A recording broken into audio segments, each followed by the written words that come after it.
Bienvenidos a Tinta y Liderazgo, el podcast donde las historias se inspiran, las ideas se convierten en acción y los sueños literarios toman forma. Soy Samuel Acosta Hinoa, escritor y motivador dominicano, y este espacio fue creado para ti, lectores apasionados, escritores en crecimiento y soñadores que buscan abrirse camino en el mundo literario. Aquí conversaremos con profesionales y líderes en el ámbito literario, social, educativo, editorial, entre otros senderos, quienes compartirán herramientas reales para ayudarte a convertir tu voz en una fuerza transformadora. Porque escribir no es solo crear libros, es abrir caminos, tender puentes y construir futuro a través de las palabras. Hoy, junto a Luisa Villa, poeta, artista visual y defensora de los derechos humanos, recorreremos la memoria histórica desde el arte, las genealogías afrocaribeñas y la palabra que resiste, cura y nombra lo que el tiempo intentó borrar. Exploraremos cómo la literatura, el performance y la imagen reconstruyen territorios silenciados, dignifican voces desplazadas y transforman la historia en un acto de justicia y conexión, narrativa y memoria histórica. Un episodio para honrar las raíces, abrazar la dignidad y escuchar lo que aún late en las historias heredadas. Comenzamos. Hola mi gente bella, mi nombre es Samuel Acosta Hinoa y bienvenidos y bienvenidas al nuevo episodio de Tinta y Liderazgo. Hoy llegamos al episodio número 5 de nuestra primera temporada con el tema muy especial, un tema muy especial titulado Narrativa y Memoria Histórica. Un espacio para explorar cómo la escritura y el arte puede dignificar y visibilizar las voces afrocaribeñas y reconstruir memorias colectivas. Nuestra invitada de hoy es Luisa Villa, también conocida como Luisa Isabel García Meriño.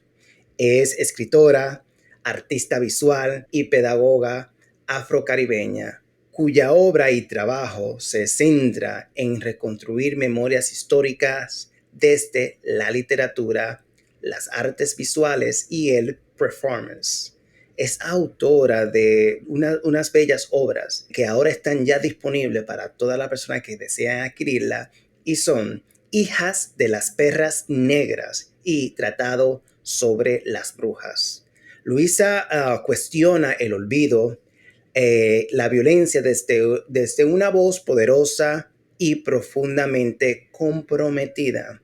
Luis actualmente está estudiando para una maestría en Derechos Humanos, Gestión de Transición y Postconflicto, y trabaja en contexto de postconflicto, empleando la literatura y el arte como herramientas para promover la justicia y la reconciliación.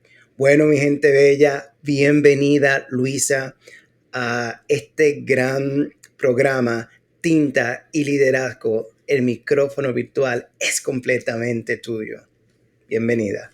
Muchísimas gracias, Samuel, por abrirme espacio pues, en esta propuesta tan necesaria, en esta propuesta tan bonita.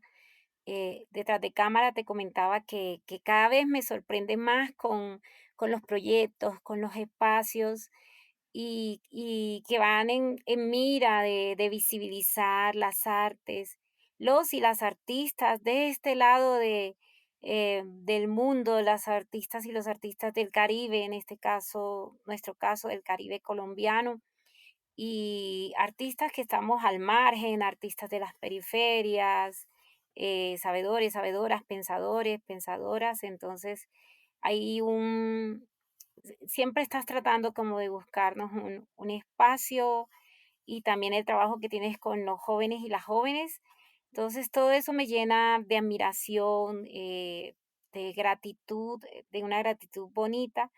Y bueno, de verdad me siento muy halagada porque me hayas tenido en cuenta para ocupar este espacio. Bueno, espero que los y las espectadoras quienes nos están viendo, oyendo, se sientan cómodos con esta charla que va a ser de aprendizaje para mí y bueno, y de diálogo. Gracias, Samuel, muchas gracias. Amén. No, mil gracias por todo y por tus palabras que significan el mundo. Y es de que a Luisa la conocí hace varios años y una forma bien bonita en cómo nosotros nos conocimos fue a través de una plancha. Ujú. Que cuando yo fui a Cincelejo para una feria de libros y se da el caso de que estuvimos en el mismo hotel hospedado y la plancha, yo fui a lo que viene siendo a recepción a pedir una plancha y me dice, mira, le tiene que tocar a la habitación, no me acuerdo el nombre, le toco, ella, por supuesto, bien chévere, me la dio la plancha. Y después de eso que terminé de planchar, se la llevé a ella y listo, ¿cierto? Y me fui yo, como dicen en inglés, minding my own business, a hacer mis cositas. So llego a la feria y empiezo a hacer mi presentación y y ella estaba en el escenario. Y yo, perfecto, pero yo no sabía nada. Y después, cuando termino de hacer la presentación, viene esta gran mujer, esta gran señora y me da un abrazo y se presenta. Ah, mira, nos conocimos. Y yo dije, ¿cómo así? ¿Dónde? No me acuerdo. La plancha. Y yo dije, ya, Dios mío. Y después de ahí hemos sido súper cercanos, súper de familia, o sea, aquí esto es una conversación entre familia, entre amigos, y para mí es un honor tenerte aquí, querida amiga. Y pues sí, antes de ir a las preguntas, sí me gustaría que nos contara más sobre ti, para que así tanto la audiencia que nos está escuchando en la plataforma de podcast, pero otros quienes nos verán o nos están viendo en YouTube, pueda conocer más de ti. Bueno, aunque firmo como Luisa Villa, mi nombre, digamos, de papeles, mi nombre eh, de registro es Luisa Isabel García Meriño.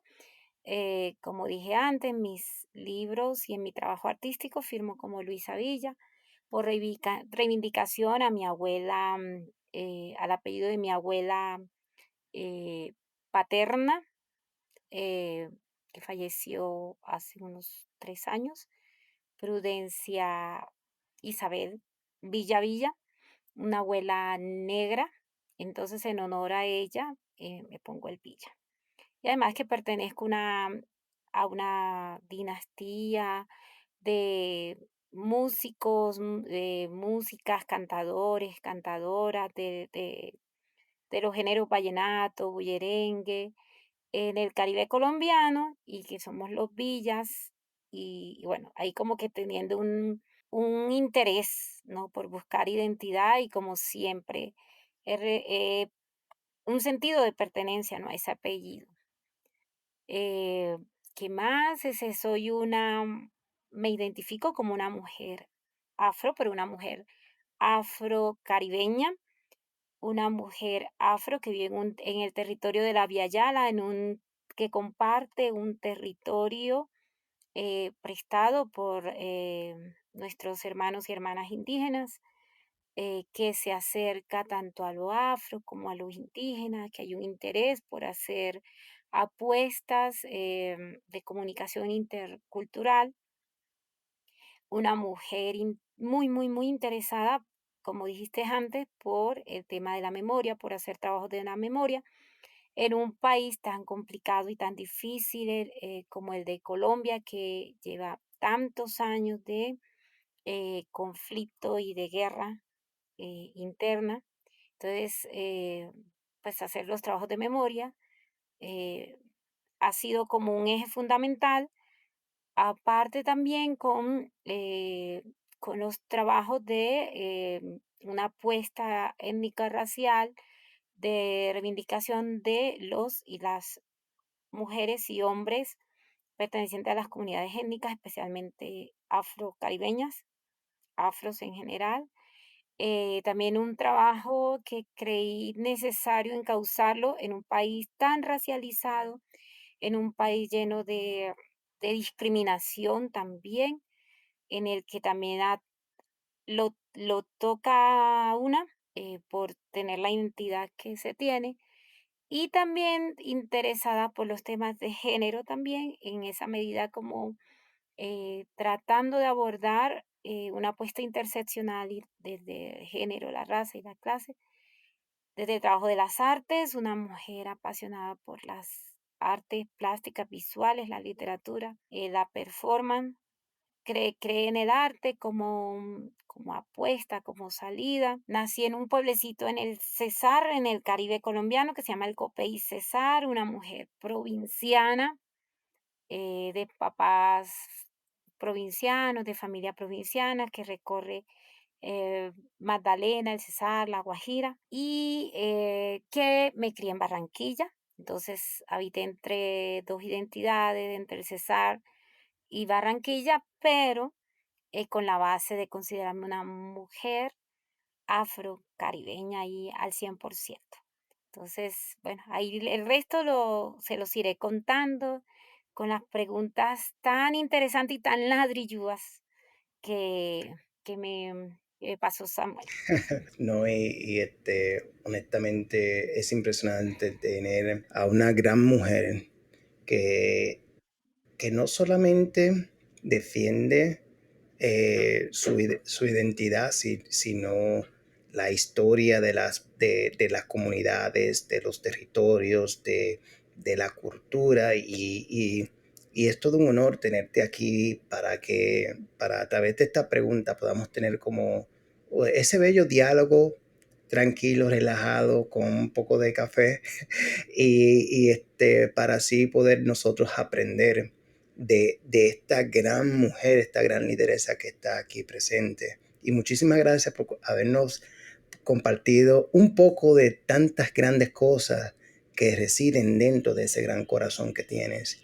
Y pues sí, mire, bueno, empezamos con ahí con las preguntas y todo.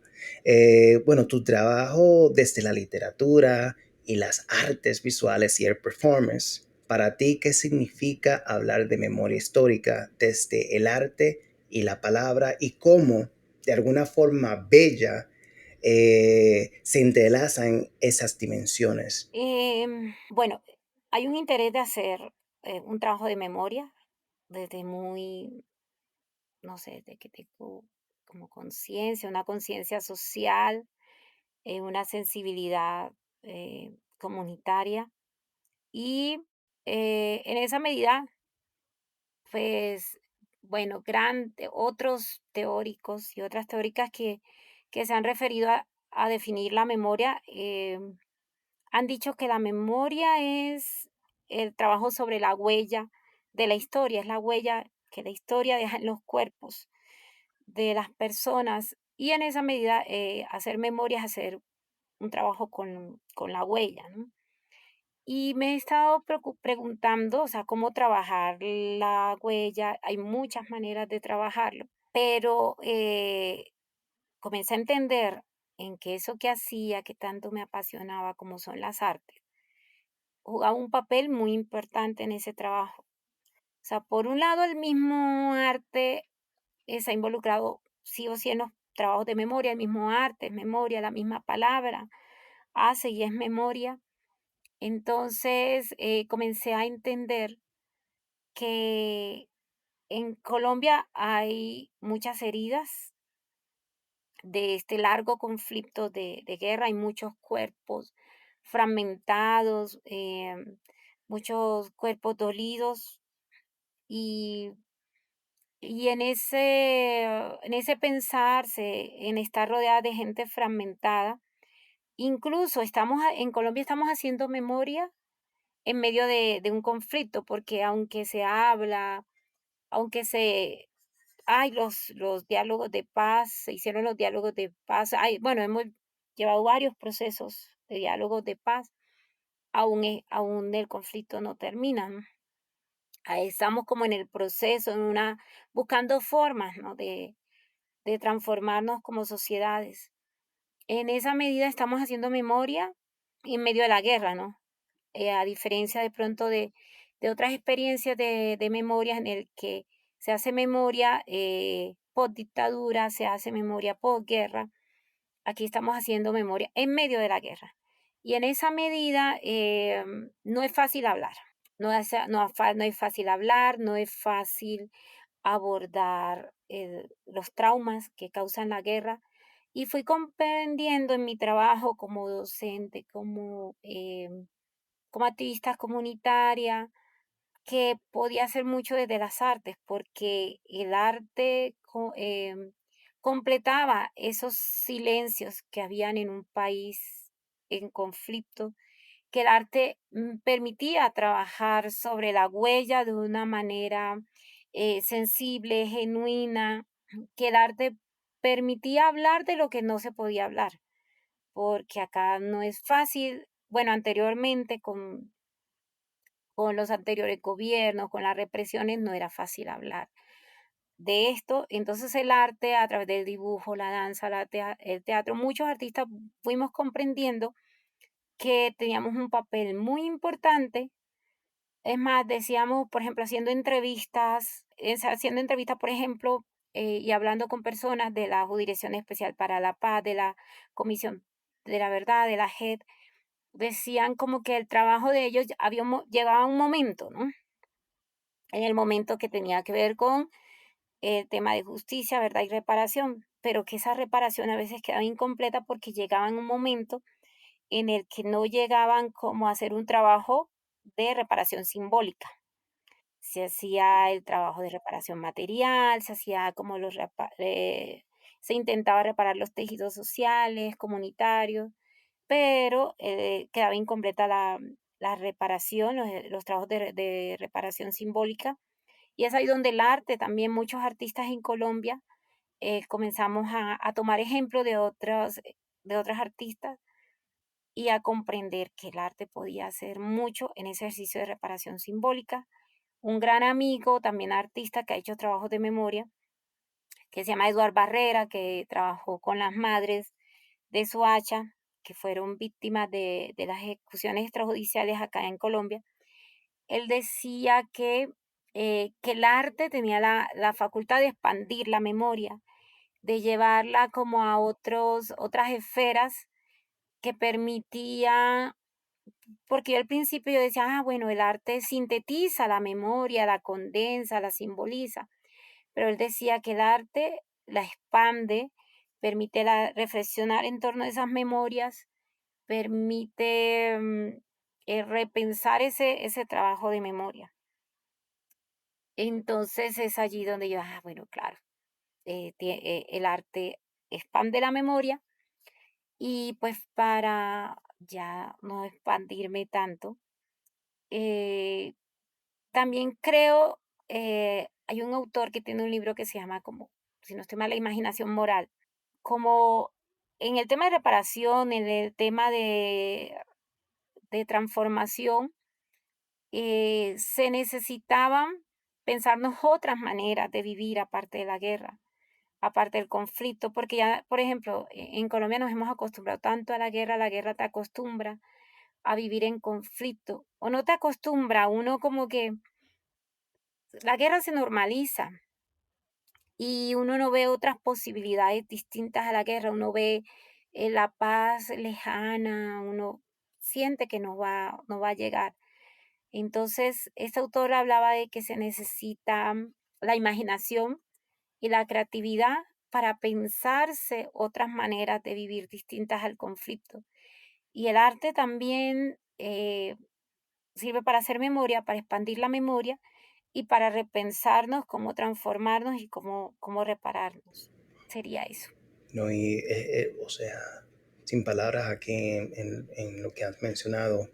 Y una de las cosas cuando yo fui primeramente a Colombia, la primera vez, una área en específico que fui me dejó sin palabras.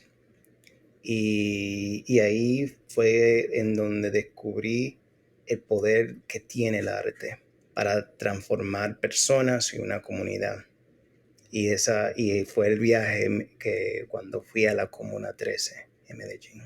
Y es impresionante porque vi videos anteriores de cómo se veía el lugar, de lo que ocurría ahí. Y al momento de yo pisar y caminar y interactuar con las personas, me quedé sin palabras. Y algo que mencionaste que es súper importante es el trabajo de como personas que investiga y reconstruye lo que viene siendo la memoria, importante que compartiste, de no solamente ir a hacer preguntas, recolectar la información y bye bye, si te he visto no me acuerdo, sino de que eso en esa parte está, la persona utilizan a los demás, pero sin poder tener esa empatía o qué hacer de ir más allá y ayudar a esa persona puede hacer con lo que comentaste de tu amigo, que a través del arte ayuda a esas personas. ¿Qué tal si yo escuchándote, ahí pienso, wow, porque es que si un ejemplo a una persona sufrió un abuso y vamos a decir, viene un investigador y me hace la entrevista y cosas así, pero me hizo recordar el pasado, lo estoy llorando y se fue y me quedé yo aquí sola, ¿sabes? Eso es algo bien impresionantemente de cuidar y ser empático hacia los demás y que a través del arte, y gracias por mencionar este gran motor, el arte, la escritura, la oratoria, esas son las cosas que realmente muestran el cambio que se puede hacer dentro de una comunidad. Y pues sí, bueno, ¿qué sucede? Porque esto me está gustando demasiado. Tú has escrito, bueno, artículos y demás, y también libros, como la obra Hijas de las Perras Negras y Tratado de las Brujas. O sea, unos nombres que yo digo, ¿cómo así? Bueno, que cuestionan en cierto sentido el olvido y la violencia desde una voz profundamente encantadora. ¿Crees que un poema puede tener ese gran poder o incluso más, un documento más que un documento oficial para preservar la historia? Este, yo creo en la palabra, ¿no? Gabriel Celaya, un escritor español, decía que la poesía es un arma cargada de futuro, ¿no? Y bueno, a mí no me gusta la palabra arma, ¿no? Pero sí pensarlo, ¿no? Como un recurso, como pueden haber otros más, ¿no? Y yo siempre he dicho como, bueno, si en las dictaduras fueron también acorralados, fueron varios artistas, poetas, si se quemaron libros, si se prohibieron libros, sí, de autores y autoras, era por algo. Y yo creo que si estos victimarios, hacedores del mal, dictadores no hubiesen pensado en las posibilidades del arte en los procesos de transformación, bueno, hablando de la literatura, eh, no se hubiesen prohibido quemados. Entonces, ¿por qué se prohibieron o quemaron? Se quemaron bibliotecas, autores, ¿no? Que han sido como censurados por una o por otra razón, por hablar eh, de cosas que irrumpen las mentes conservadoras o para hablar de cómo transformarnos o de situaciones.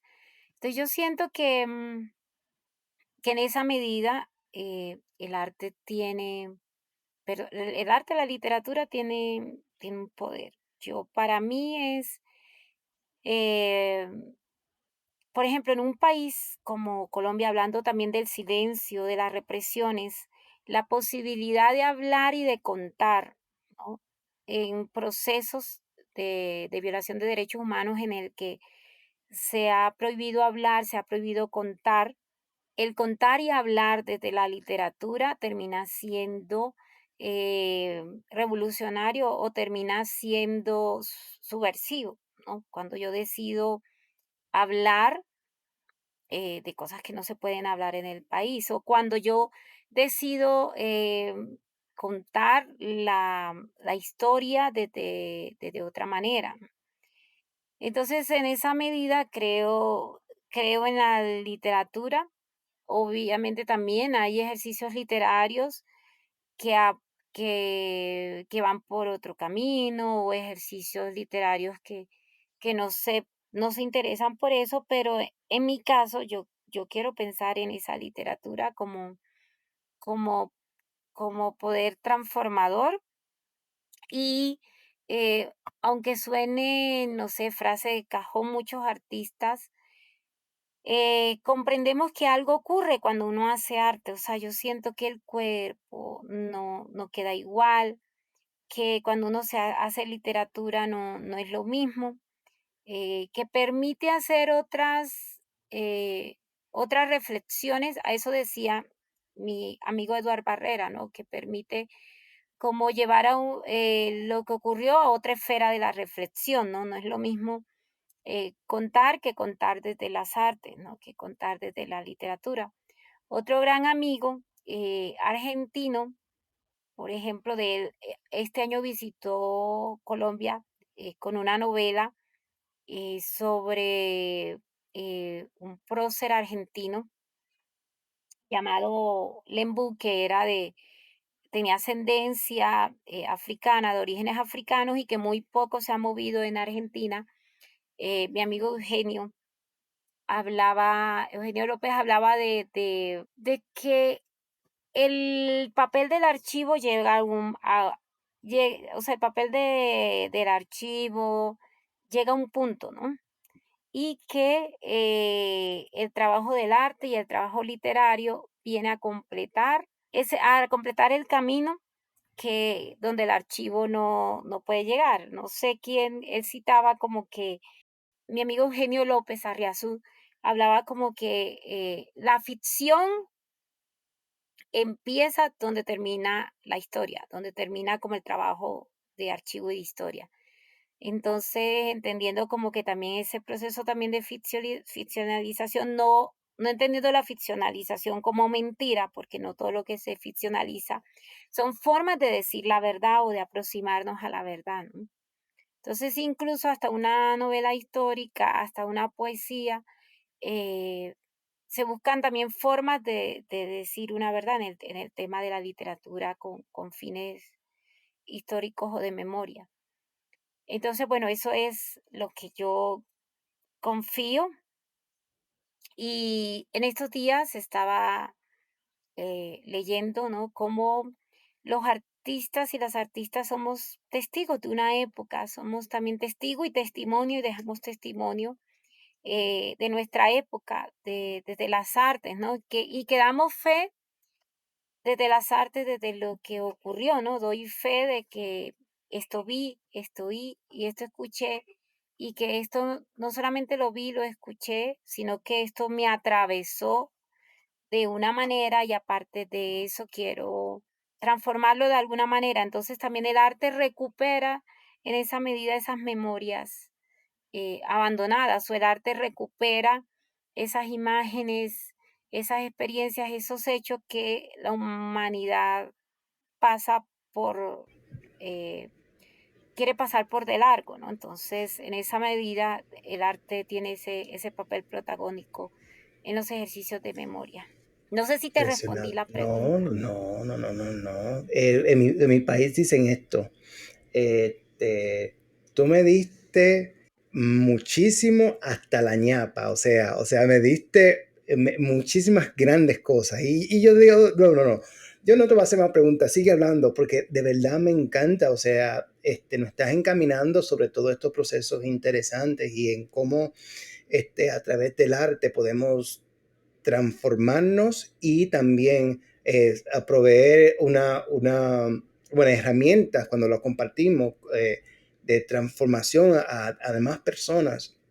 Y es súper, súper interesante por lo que el arte en sí, y en mi caso en particular, la escritura me ha ayudado a salir de momentos oscuros, oscuros, terribles. Y es chévere lo que dices de que nosotros somos parte de una misma historia y que esa misma historia estamos nosotros actuándola dentro de un papel y es de lo real, de lo que se está viviendo en ese momento. Vamos a decir, por ejemplo, la pandemia que nos afectó a todos nosotros y que todos nosotros hemos sido fuimos testigos de cómo fue el estar cerrado, el estar asustado, en tener que dejar no sé cómo le dicen, de un ejemplo, si hay un pastel para un cumpleaños, no, en mi país le dicen a soplarlo, como formamos parte de algo que es colectivo en sí. Y mira, en respecto a, siguiendo la misma línea que estamos, ¿cómo se construye una narrativa que respete, claro está, y que visibilice las voces afrodescendientes y las historias silenciadas y los territorios desplazados? Para ti, like, cuéntanoslos todo. Bueno, yo creo que el primer ejercicio es apostarle a transformar pensamientos colonizadores por pensamientos descolonizadores y pensamientos que apunten eh, a, a liberar la historia y a liberar los seres. Porque, bueno, inicialmente la base es ese pensamiento eurocentrista que hemos aprendido, esa educación eurocentrista, colonialista, además machista, racista que hemos aprendido y que nos ha hecho dar credibilidad a unas memorias sobre otras, dar credibilidad a unas historias sobre otras, a unos saberes sobre otros y a unos seres sobre otros.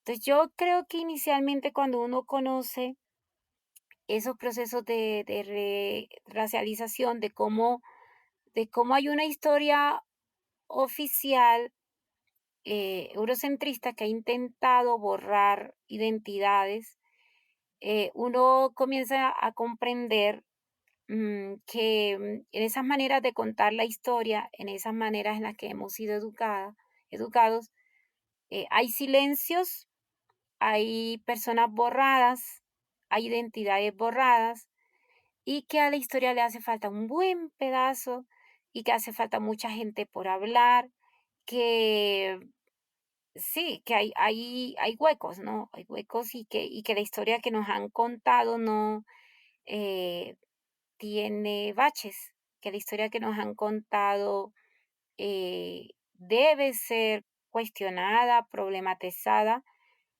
a medida que uno se va acercando a esos estudios interseccionales. Entonces, en esa medida yo creo que lo primero es sí comenzar a transformar la educación, a transformar nuestras formas de pensar. Y la idea no se trata de repetir los mismos métodos, por ejemplo, colonialistas de borrar, ¿no? No se trata de que, bueno, de ahora en adelante no voy a leer más autores europeos, no voy a leer autores blancos y autoras blancos. Se trata de poner al mismo nivel esos autores con esas identidades que han sido borradas. Poner al el mismo nivel de diálogo en que los sabedores, los teóricos, los intelectuales, los pensadores indígenas, afro, gitanos, eh, las mujeres, eh, todos esos saberes deben ser posicionados en un mismo nivel y deben ser leídos y estudiados como en el mismo nivel y no pensar en que este tipo de saberes fueron anulados porque carecían, yo no sé, de el daño que ha hecho de pronto el pensamiento científico es el tema de la objetividad, el tema de qué es lo verdadero, quién, que la verdad sobre otra. Entonces, es indispensable hacer ese trabajo y comenzar como sospechar, ¿no? Bueno, ¿por qué no he leído tantos autores y autoras negros, indígenas, negras, mujeres? ¿Por qué me han estado enseñando todos estos autores blancos y además hombres y además de una sola parte del mundo? Eh, Comenzar a sospechar y comenzar a buscar, ¿no? Como qué identidades han sido borradas y que tengo mucho por leer y que hace falta esa búsqueda, que hace falta completar esa historia, que hace falta otras voces. Entonces, yo creo que comenzar por ahí, de cuestionarnos, de descolonizar también los sistemas de pensamiento, de tener, apostarle a un pensamiento crítico que permita que todas las identidades también se pongan en evidencia, ¿no? eh,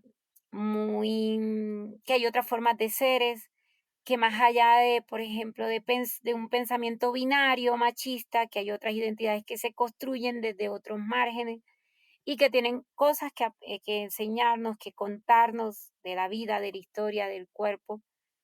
Entonces, eh, también es descolonizar las artes, por otra parte, que esto es descolonizar la educación, descolonizar las artes, sería también abrirlo más allá de los museos, más allá de los sitios cerrados, eh, apostarles también en la literatura a la experiencia oral de las comunidades que tenemos una base oral. eh, Pensar también de borrar ese canon literario que hemos aprendido también occidental, en el que nombramos una cosa literatura y la otra no lo desechamos, y dentro de eso que no nombran literatura están las literaturas que hacemos las comunidades indígenas, negras, raizales, gitanas. Entonces es descolonizar el arte también es pensarse que hay apuestas comunitarias, prácticas artísticas comunitarias que están fuera de los museos, o pensarse en museos abiertos, o sea, un museo más allá del clasismo, que solamente sean unas solas personas en las que tengan el acceso a los museos. Que en el museo deje de ser un museo racializado en el que se expongan las obras de los indígenas de una manera o de los afro de una manera exotizada, llena de estereotipos, de prejuicios, y que no se aborden las culturas y las artes y los pensamientos en los museos como eso, como pensamientos, como aportes, como saberes, ¿sí? Más allá de la exotización. Entonces yo creo que descolonizar el arte es también pensar que los libros se expanden, que los libros también pueden ser libros álbumes, pueden ser libro arte, que los libros también pueden estar en un formato oral, que los libros también pueden hacerse con el cuerpo, eh, descolonizar también, por ejemplo, las danzas. Yo siempre dejar de mirar como que las danzas desde un tema binario en el que las parejas tienen que ser hombre y mujer para hacer una danza. Eso es un pensamiento binario también en las danzas, o que las danzas que tienen un nivel son las danzas, no sé, clásicas, no de las danzas que hacen parte de las culturas de nuestras comunidades. Entonces yo siento que todo eso son errores que se cometen y son también, bueno, heridas, rezagos colonialistas y que no nos han permitido como que florezcan los artistas, las artistas indígenas afro. Claro que hay apuestas interesantes, hay autoras, por ejemplo, yo soy muy interesada también por las literaturas, por ejemplo, de las Antillas, especialmente, por ejemplo, las literaturas haitianas y lastimosamente no se consiguen muchas traducciones, por ejemplo, de esas literaturas, o sea, autores afros, bueno, no solamente de las Antillas, sino también en todo el mundo, se mueven muy poco, exactamente, se mueven muy poco, se traducen muy poco. Entonces, hace falta como esa, conocer otras formas y dejar de pensar que hay una sola forma de hacer arte, que hay una sola forma de hacer literatura, que hay una forma de hacer música, que hay una sola forma de vivir. ¿No? Lo que decía Chimamanda Adichie, bueno, discúlpenme si pronuncio mal, pero lo que decía Chimamanda era en su ensayo sobre el peligro de una historia única, es eso, que hemos venido aprendiendo nos han contado una sola forma de historia, una sola historia y que había mucho peligro, ¿no? En esa historia, ¿no? Que se oficializa, que se posiciona como verdadera y que termina anulando otros pueblos, otras naciones que tenemos, otras historias no oficiales. Entonces yo creo que inicialmente sería eso. Y en resumen es como la invitación a leer, a acercarnos a artistas que racializados, racializadas, artistas negados que tienen otras maneras de contar la experiencia del vivir y del ser. Yo creo que sería eso. Hay mucho más por decir y muchas formas, no sé. ¿No? Y algo importantísimo que te voy a decir, respondiste a tantas de las preguntas que tengo preparadas para Me ti. adelanté. Y me encanta bastante, por eso yo dije, no, no, no, no, no, que le siga, que le siga. Y ahí me deseo detenerme porque mencionaste muchas cosas súper importantes. Sí, a través de la historia en la escuela hemos estudiado, vamos a decir, en mi caso, la historia de República Dominicana, pero uno siempre ve la figura del hombre como el que lo hizo todo, el que liberó el pueblo, pero lo que no se está en esos libros, lo que vienen siendo los nombres de esa madre, de esa tía, de esa hermana, de esa vecina que estuvo apoyando a esa persona, a ese joven, para poder lograr lo que logró en el país. Y eso se ve en todos los escenarios y en todos los lugares. Y es tristemente en cómo borran de la historia o no ponen en la historia los nombres de todas aquellas mujeres, esas lideresas, cabeceras de familia, como parte de ese éxito. Y también mencionaste la parte de la importancia de crear espacios para, para, para visibilizar tanto la comunidad indígena, afro, o sea, la comunidad, mi comunidad queer, que yo formo parte de la comunidad queer, ¿sabes? Necesitamos esos tipos de espacios para que conozcan una cara distinta de lo que se está vendiendo ahí afuera. Nosotros podemos cambiar el mundo, podemos mostrar qué nosotros podemos crear, porque tenemos esa grandeza que habita dentro y necesitamos estos escenarios para tener estos tipos de diálogos. Y en el momento cuando este, ella tiene que estar acá porque este tema es súper necesario y necesita ser compartido en más espacio, no solamente en este podcast. Y a las personas que están viendo o escuchando, señores, bueno, ya después, claro está, más adelante, cuando este episodio esté publicado, le daré la información para cómo contactarla a ella, porque realmente esto necesita ser escuchado, o sea, en todos lados. Hablaste sobre la importancia también de lo que viene siendo la oralidad. Esas historias que va de boca en boca a través del tiempo, de una abuela a una nieta, de una nieta ya se hace abuela a su nieto y así poco a poco se va viendo como si fuese esa mezcla y esa belleza de una comunidad en otra. Y ahí me conecta bastante, cuando mencionaste eso, me conectó porque cuando vivía en República Dominicana, todas las noches antes de irme a dormir, yo estaba, vamos a decir, mi abuela en su mecedora y estaba mi hermano, mis dos primas y yo en la sala. Ella ahí contando una historia de como ella dice, los tiempos de antes. Y de ahí salían tantas cosas bellas. Y escribí un pequeño cuento que es de mito y leyenda. Y ahí está plasmado esas historias de mi abuela. O sea, y, y es súper importante enfocar eso también de seguir compartiendo esa riqueza cultural que nos identifica porque es parte de nuestra identidad y de crear espacios para más personas como nosotros, más personas con afrodescendientes, más personas queer, necesitamos más mujeres, o sea, que nos den esos espacios y si no, nosotros mismos lo creamos y listo. Y pues sí, pues nada, mira, yo me pongo, esto me emociona bastante. Este, ay, amiga, de verdad, este tema me emociona bastante, bastante, bastante.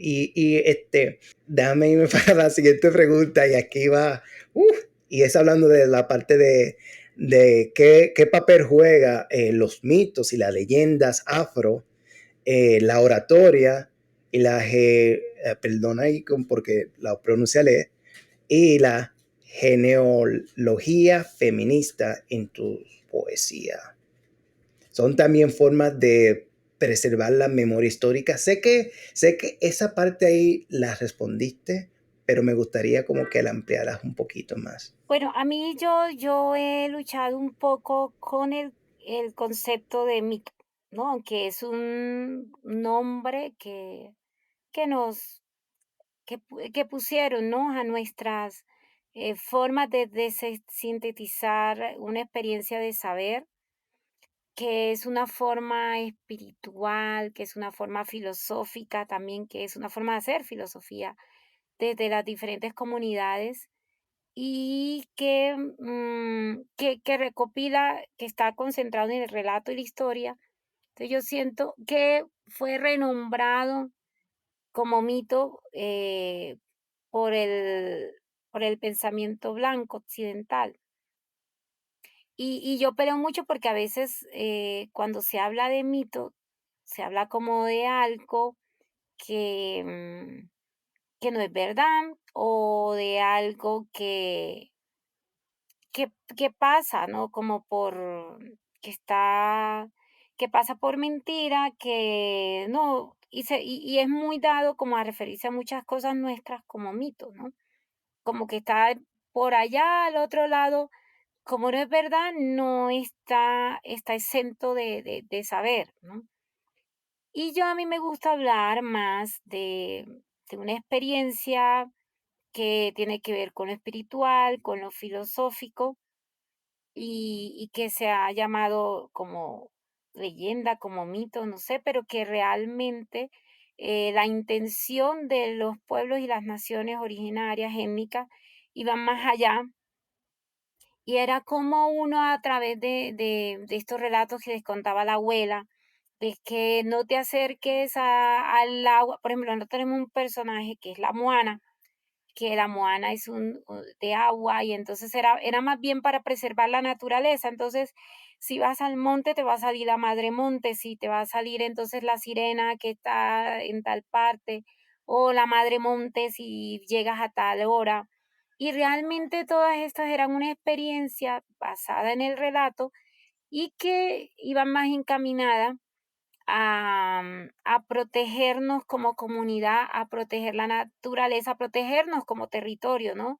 Entonces ya uno sabía que a tal hora no iba a llegar el monte, que si uno talaba, que si los pescadores hacían una pesca indiscriminada, entonces podía salir la Moana. Entonces todo, incluso todo relato va más allá y todo mito, toda leyenda, porque al fin y al cabo, bueno, eso en cuanto a las leyendas, al fin y al cabo el mito eh, concentre independientemente leía una autora que decía que Occidente está obsesionado con la búsqueda de la verdad, ¿no?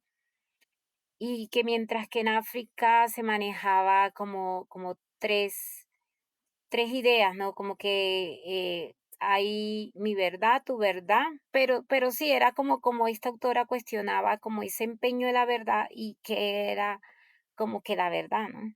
Entonces, en esa intención, por ejemplo, de los mitos que tienen una base de hablar sobre los orígenes del ser, los orígenes del territorio, los orígenes de la vida, ¿no? Que van más allá, no es un interés de ser objetivo, de buscar la verdad, es una manera de decir cosas que van mucho más allá, ¿no? De las limitaciones del entendimiento de los seres humanos, ¿no? Porque conecta el sentir y el pensar, ¿no?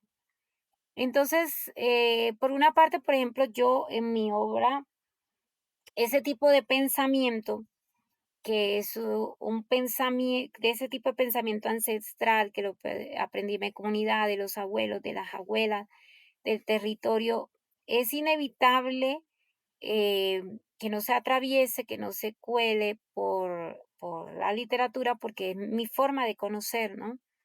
Más allá que se encuentra ahorita, que me metí a la academia, que estudié, que se conecta con esa forma de conocer occidental, pero que yo trato como que también de que esa forma de conocer que aprendí, que es ancestral, que es comunitaria, que tiene una base ritual incluso, y me gusta que se cuele, porque al fin y al cabo es la forma que yo conocí y estoy tratando de ser genuina, ¿no? Y que va más allá, em, y que traduce y que concentra toda una experiencia, otra experiencia de ser humano, que concentra otra experiencia de vivir desde los pueblos ancestrales y originarios. Entonces, en los tres libros, te faltó de pronto aquí presente un libro que no nombraste que se llama Dios fue mejor cuando era tigre, por ejemplo, y que Dios fue mejor cuando era tigre, aquí con la ilustración de mi hermana Eliana García Meriño. Parte también una manera también de la imagen, por ejemplo, utilicé la imagen del tigre como símbolo cosmogónico que se utiliza, que concentra las cosmogonías tanto indígenas como negras, y, y quise utilizar también allí esa cosmogonía y a través del pensar el mito del tigre, la simbología más bien del tigre, de reflexionar por sobre diferentes cuestiones. Entonces, también por otra parte, aparte del arte, yo creo en el rito como experiencia reparadora, ¿no? El rito, una vez fui a una charla de un psiquiatra que hacía trabajos de memoria y este psiquiatra decía como que comprendió, viajó en diferentes zonas de conflicto en Colombia y él comprendió que no podía mantener dopado mejor dicho, al 70% del país que había, o al 80, no sé, que habían vivido violación de derechos humanos en el marco de la guerra, que tenían huellas, que tenían huellas del conflicto, que tenían trauma. Decía, no es posible, o sea, dopar, medicar, tener medicado a todas las personas. Y comenzó a ver que la experiencia ritual reparaba y ayudaba en esos ejercicios de memoria que además, bueno, tenemos una salud bastante precaria, hemos tenido históricamente. Entonces, que el recurso de sanación y de reparación en muchos pueblos había sido la experiencia ritual. Entonces, yo acudo también a las cosmogonías y a los saberes indígenas afro y a la experiencia ritual también. De hecho, para mí la literatura hace parte también de ese ejercicio ritual y acudo a ella como experiencia de sanación. Entonces yo creo que también renombrar nuestras cosas hace parte de ese proceso descolonizador, ¿no? Que todas estas experiencias de pensamiento son pensamiento ancestral, son filosofías ancestrales, son espiritualidades ancestrales que traducen unas cosmogonías, que traducen nos llevan a niveles altos de pensamiento, de, nos llevan a unas pretensiones de construirnos como seres humanos en equilibrios con el territorio. No sé si me he estado explicando bien. Por ejemplo, acá en este segundo libro que se llama Tratado sobre las brujas, hablo del tema de la reparación y comienzo a utilizar justamente el tema de lo ritual en esos ejercicios de reparación y comienzo a hablar, a tomar el tema de la palabra bruja, pero para llevarla a otra esfera, no el tema de la bruja como de gorro, de caldereta y de escoba, como digamos, se ideó desde Occidente, ¿no? Sino repensarse desde otro tipo de experiencia, desde las mujeres que apuntaban, que eran mujeres sabedoras, mujeres eh, que intervenían y que trataban con la naturaleza para sanar. Entonces muchas mujeres que fueron acusadas de brujas eran realmente mujeres médicas, mujeres que sabían de botánica, que sabían de medicina, eh, que sabían o habían recibido todos los saberes de la naturaleza. Entonces he tratado sobre las brujas que realmente el lector lo que va a, o el lector, la lectora lo que va a encontrar allí es una experiencia, mi experiencia, experiencia de personas, especialmente de mujeres, en torno al tema de la reparación en medio del conflicto, reparación en temas eh, de traumas, reparación en esa negación por nuestras diferentes identidades. Hablo también de toda la experiencia ritual que he aprendido, que tiene esa base oral de la que nombrabas que te enseñó tu abuelita. Y en Hijos de las Perras Negras, también hablo de la migración, hablo de la experiencia de conflicto en diferentes partes, hablo también de los seres y las personas, vuelvo a hablar de cómo se da esa racialización, cómo se dan esos ejercicios de memoria. Y en los tres libros, retomando esa experiencia de sabiduría ancestral, hay muchos animales, todo el tiempo hay animales como tótem, animales como símbolos como presagio, animales en comunicación constante con el hombre. eh, entonces eso, por ejemplo, son ejercicios que tienen una base de lo que hablas. Y es la forma de conocer que aprendí de niña y es de las que hablo y posiciono.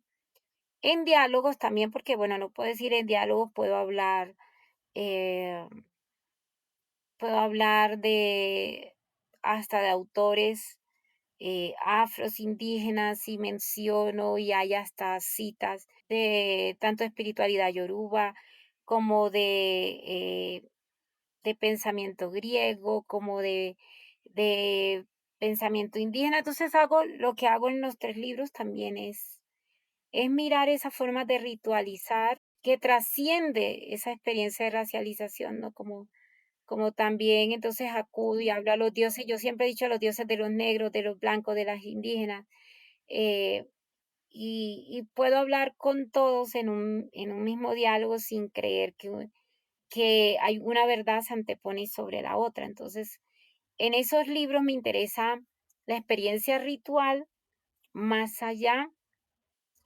de esos márgenes que ha puesto como la colonia.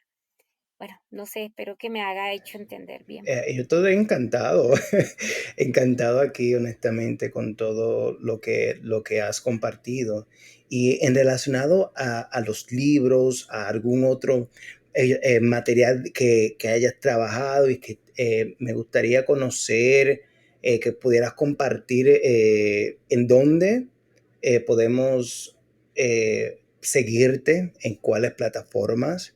Sé que ya después que, claro está, que dentro de la descripción estará, claro, están los enlaces de tus redes, pero sí me gustaría que mencionaras y así para que quienes también nos están escuchando puedan conocer y seguirte. Bueno, en redes estoy como Luisa Isabel Villameriño, tanto en Facebook, en Instagram aparezco como Luisa Villa Escritora y Luisa Villa Performance.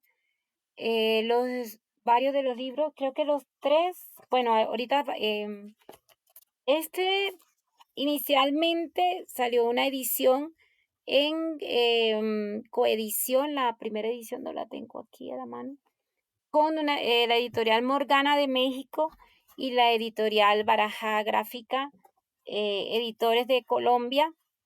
Esa primera edición está acá, va a haber esta, que salió inicialmente Colombia-México, justamente estuvo en el cuidado de Marisol Vera Guerra, de Eduard Barrera, el artista del que hablé, y mi hermanita Eliana García, que es una ilustradora, hizo las dos ilustraciones. Esta primera edición va a salir virtual también en un libro digital. Y también tengo esta reedición que se está vendiendo por plataformas, la editorial Escarabajo, que es una editorial colombiana, y esta es una edición bilingüe español-inglés, y la pueden buscar con el nombre Dios fue mejor cuando era tigre, editorial Escarabajo. También se vende en redes.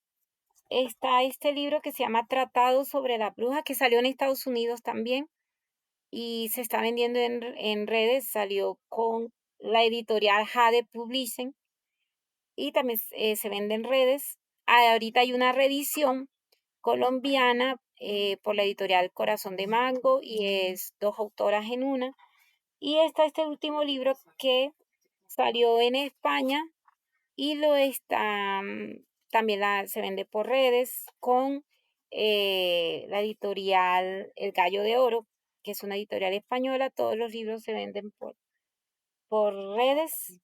Entonces, quienes están interesados, también hay selecciones en varias revistas virtuales que también pueden buscarla por ahí. No, y bueno, mi gente bella, ya saben, ella ya compartió toda la información donde van a conseguir los libros, pero no obstante, en una plataforma que ya para este momento la conocerán. Bueno, es un blog. Nosotros tendremos un blog y ahí estarán los enlaces de cada una de esos libros, porque lo llevará directamente a la fuente o al sitio web en donde ustedes podrán adquirirlo. Para mí ha sido un honor grandísimo de que me has dado el sí, que hayas formado parte de esta primera temporada, Luisa, y estoy sin palabras. Mil gracias por todo esto. Significa el mundo para mí. Bueno, tú me apoyas en todas mis locuras y muchísimas gracias. Y para las personas quienes nos están viendo y también oyendo, si algo porque aquí se compartieron tantas cosas bellas, tantas cosas poderosas viniendo desde el corazón de esta gran lideresa, le invito a que lo compartan con sus amistades, porque sé que realmente esto crea impacto y necesitamos tener y crear más espacios para que personas como Luisa vengan y compartan sus saberes con las comunidades. Muchísimas gracias por estar en este episodio, Luisa, y gracias a todos ustedes por siempre estar ahí pendiente a nosotros, y nos vemos en el siguiente episodio de Tinta y Liderazgo. Muchísimas gracias. Gracias por llegar hasta el final de este episodio. Convierte la inspiración en acción. Suscríbete y comparte. Tinta y Liderazgo continúa contigo.